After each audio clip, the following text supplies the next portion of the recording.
Okay, I gave myself 6-7 months, however long you feel like it's gonna take you, and be realistic. Be realistic. Like, set realistic expectations. Like, it's gonna take me about a year to get over this. That's okay. Set those expectations.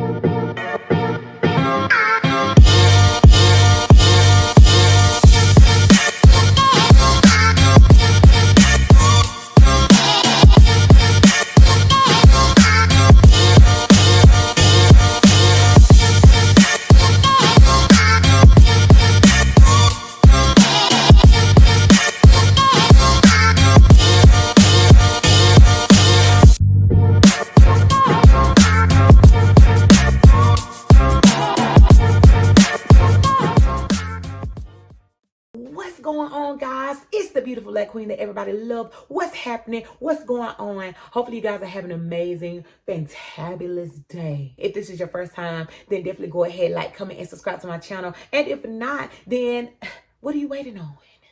What are you waiting on? If you are, then welcome back, my lavish dolls. Welcome back, family. Listen, I just want to take this time to acknowledge you guys and thank you guys for helping me reach 300 subs.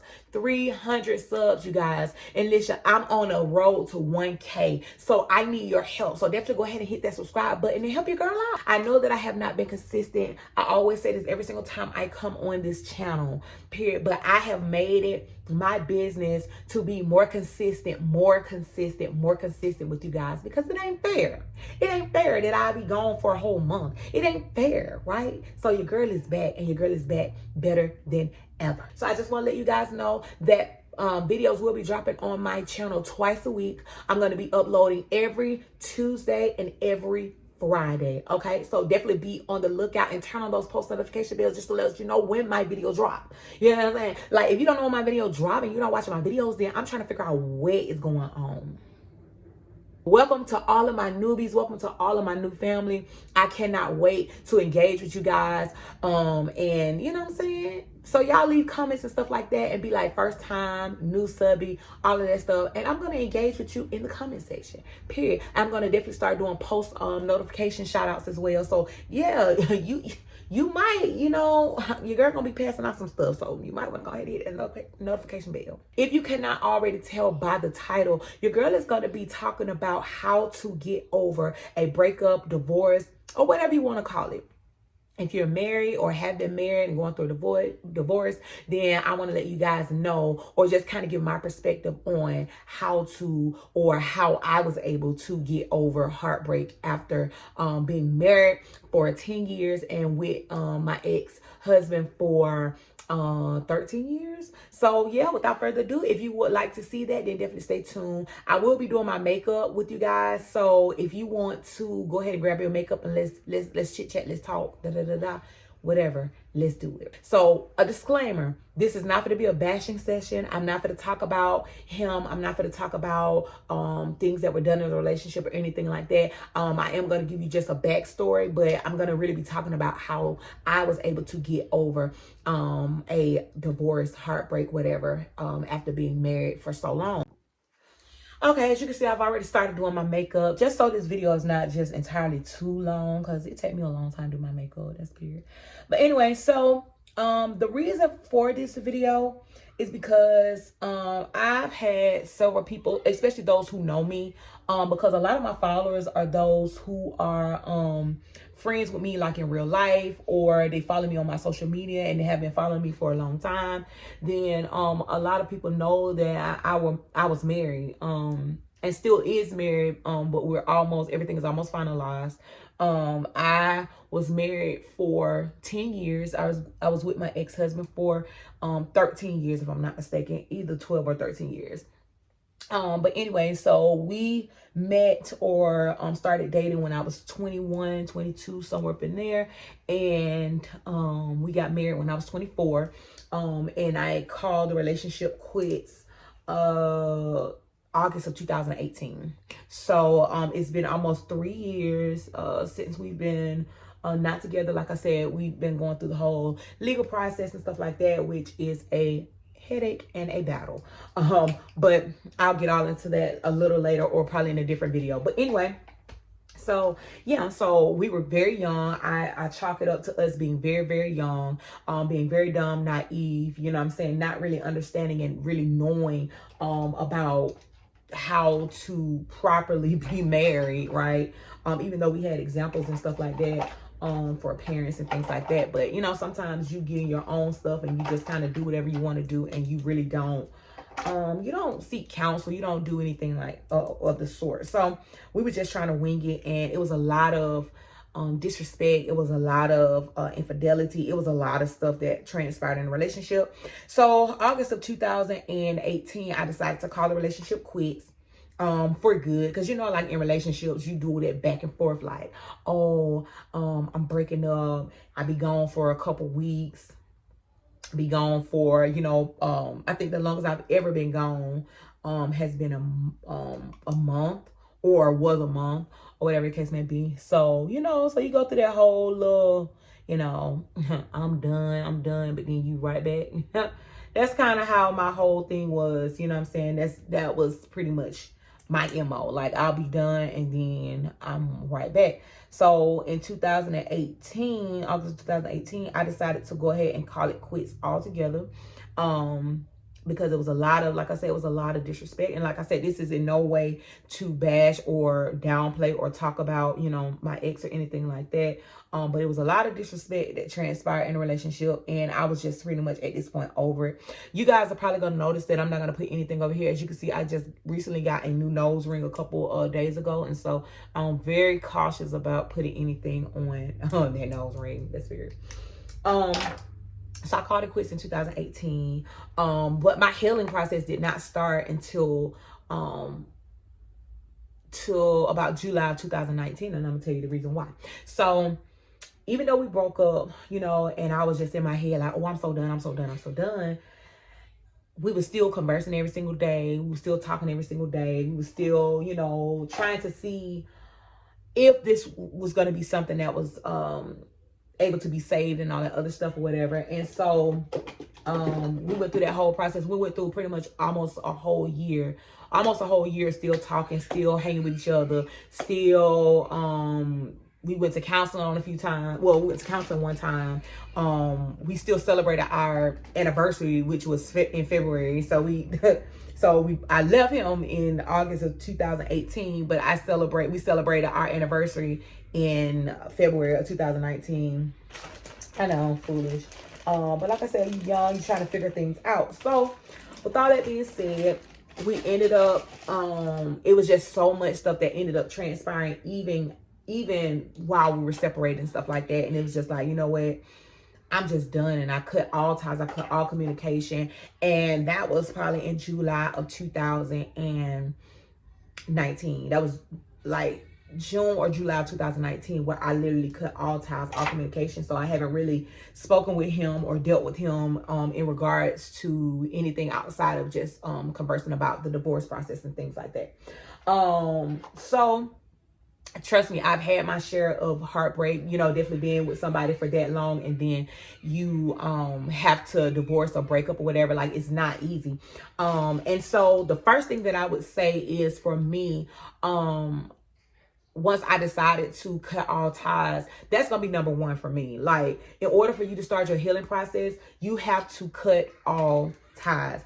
Y'all, I just want to jump in because I'm still editing and stuff like that, and I just thought about it. But when I say cut all ties, I'm only speaking of those who don't have any ties to this person. Like, you ain't got no kids or anything like that, where you can cut all ties. Even if you guys have like properties and stuff like that together, I know that you have to communicate along those lines, but just keep it at the baseline of whatever it is that you're communicating about. Don't talk about no relationship. Don't talk about anything. Talk about, if it's going to be about the kids, talk about the kids. If it's going to be about your properties, talk about that, period. I think a lot of times we still try to hold on to a person in hopes that things could be salvaged, that things could, you know, maybe, you know, we possibly can work it out, or maybe, you know, But if you know in your heart of hearts that, you know, this relationship is not going to work, there's no point in still trying to hold on to something that you know, or still trying to keep all ties of communication with a person that you know that you're not going to be able to be with.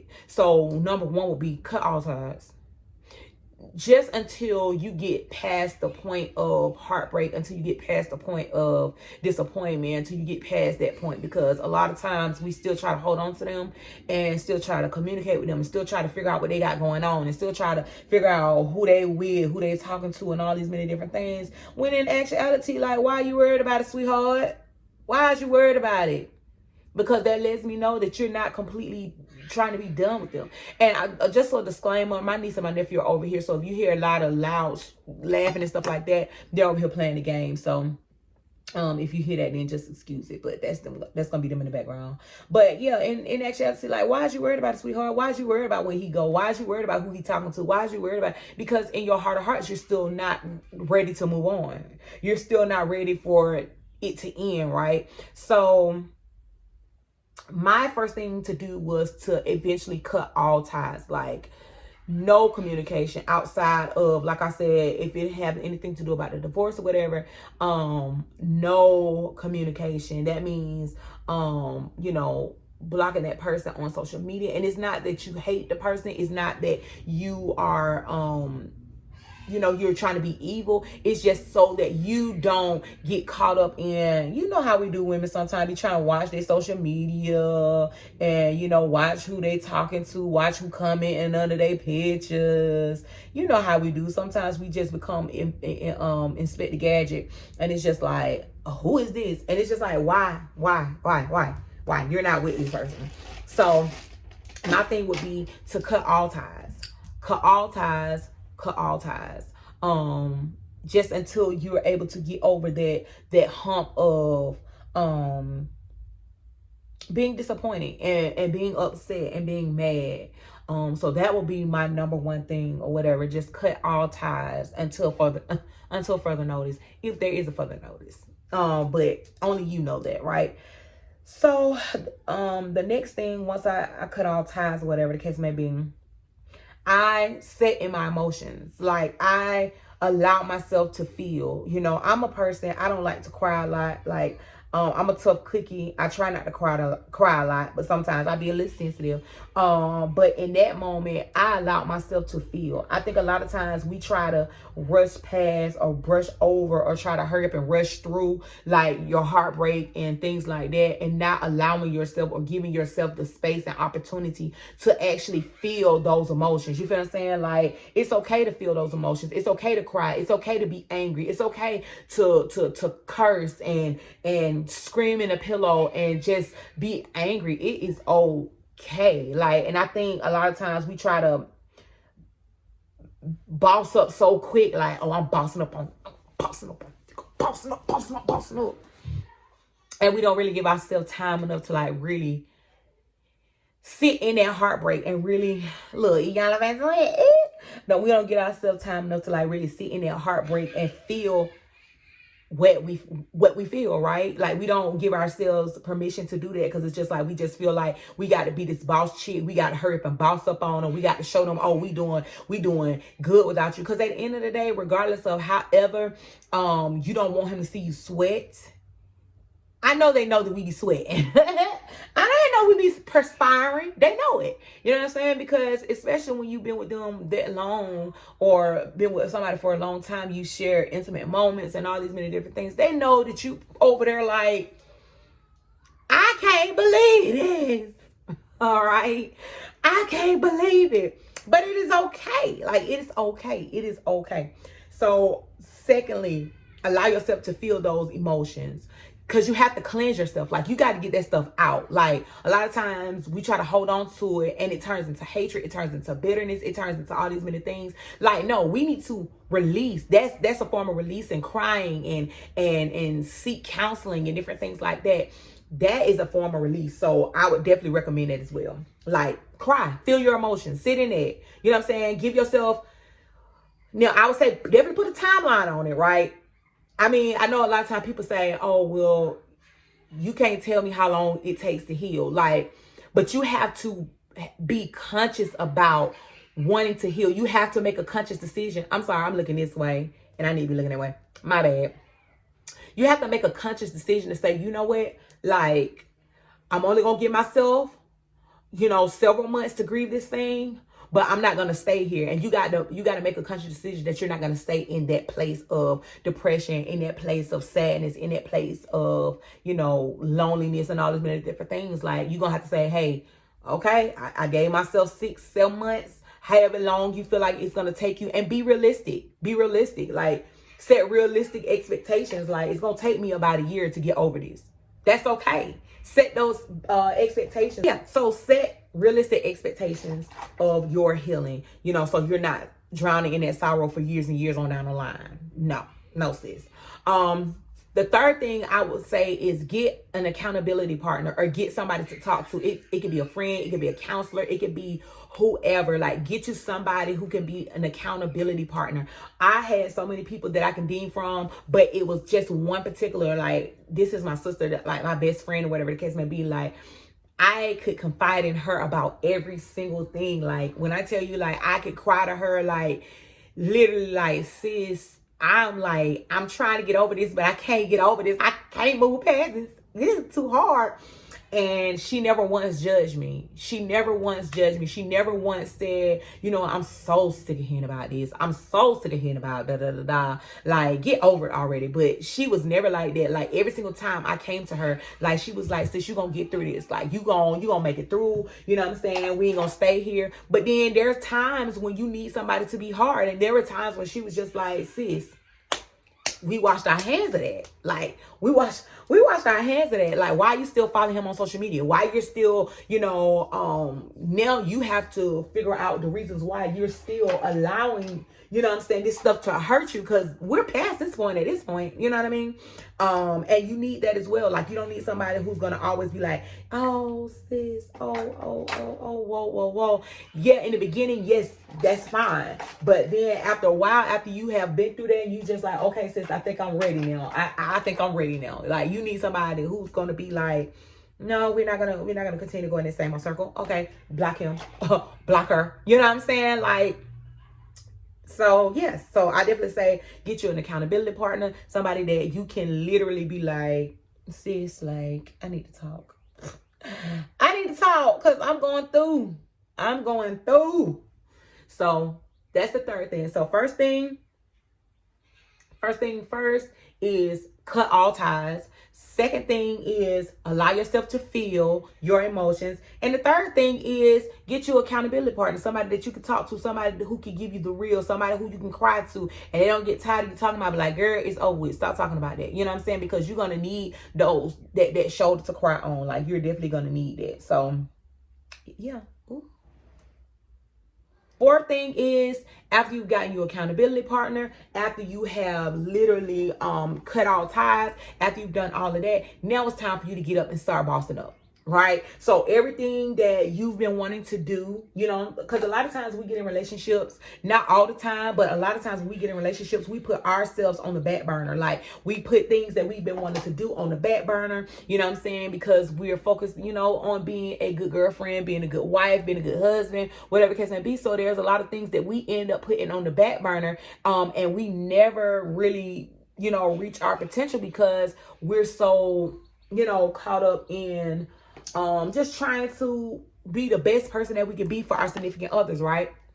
So, you know, now after you've gone through all of that, now it's time to boss up. So if you want to go back to school, go back to school. If you want to start your business, start your business. If you want to, you know, launch something or things like that, go ahead and do that stuff, because now, you know, now you're stepping out as your own. Now you're stepping into your own. Like, now you're not stepping out as, the girlfriend, or as a wife. Now you're stepping out as the boss.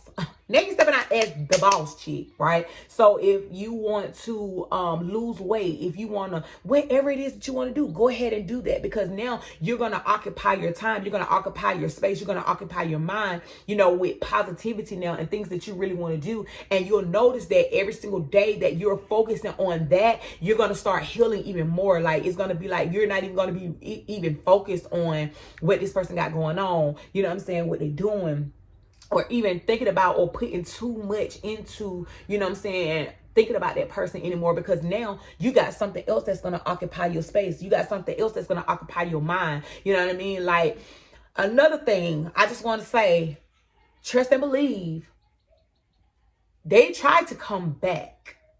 They try to come back. But if you know that you're done, if you know that it is over, don't open that door until you're ready to say, okay, you want to have a conversation, we can have a conversation. But make sure that before you do that, you are whole. And if you're not trying to go back, then there's no conversations that need to be had.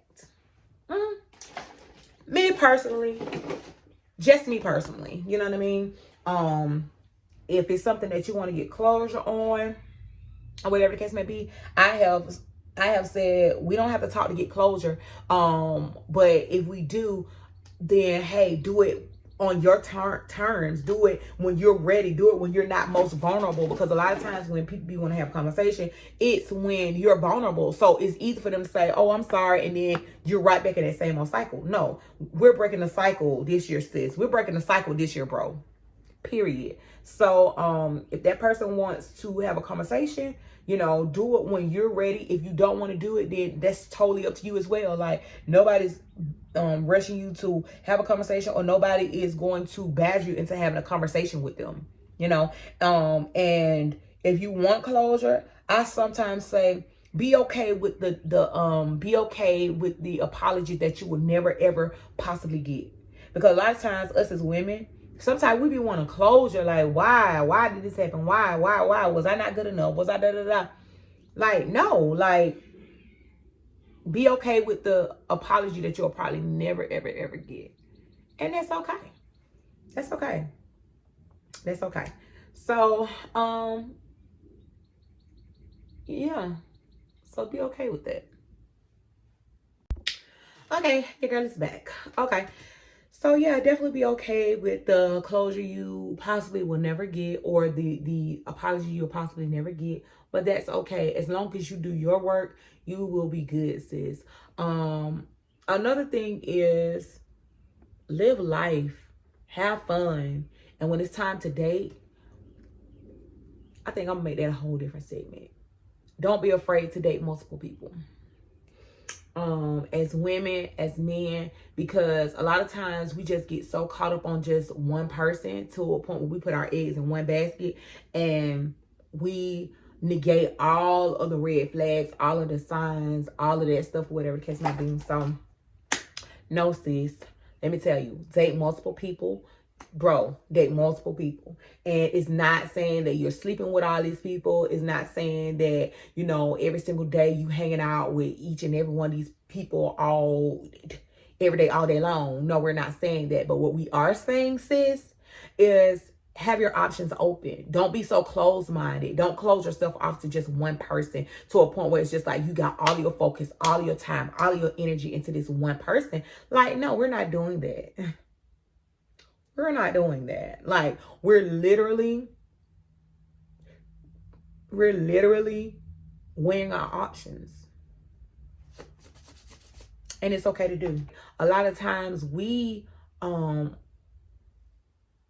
put boundaries and barriers on ourselves where we can't explore other options. All right, guys, hopefully you have enjoyed this video. Listen, tell me below if you like this makeup look. Tell me if you like them lashes. Definitely go shop lavishlookbeauty.com. These are a part of my lash line. So definitely go and shop lavishlookbeauty.com. I have award-winning lashes. I have top tier, and I have bestseller. And the ones that I am wearing now are the best seller lashes. They look so natural. They're so lightweight. And you can reuse these suckers up to 15 times. Period, without any shedding, any of that. Trust and believe. They have been tested and proven. Trust me. So if you like this look, then definitely let me know below. And let me know if you've ever had a heartbreak. And if you have had a heartbreak, how long did it take you to get over that heartbreak? And let me know how you got over the heartbreak. So I just wanted to share with you guys just a little bit of what I did. And yeah, now your girl is a full-out boss. Full out boss. Your girl has bossed up. Your girl has bossed. Just playing, but for real, I am a full out boss, and I have a lot of things in the works. I have a lot of things in the making. So yeah, definitely go search out my website, lavishlookbeauty.com. See what you like on there. I do custom made wigs, units, all of that stuff. This is a 2-year-old unit bob that I am still rocking, that I made literally 2 years ago, and it is still like fluffy. It has not been washed in a long time. That's neither nor there, period. But I'm telling you, like, quality stuff. So I love you guys so much, and don't forget to hit that subscribe button. And I'll talk to you later. Peace.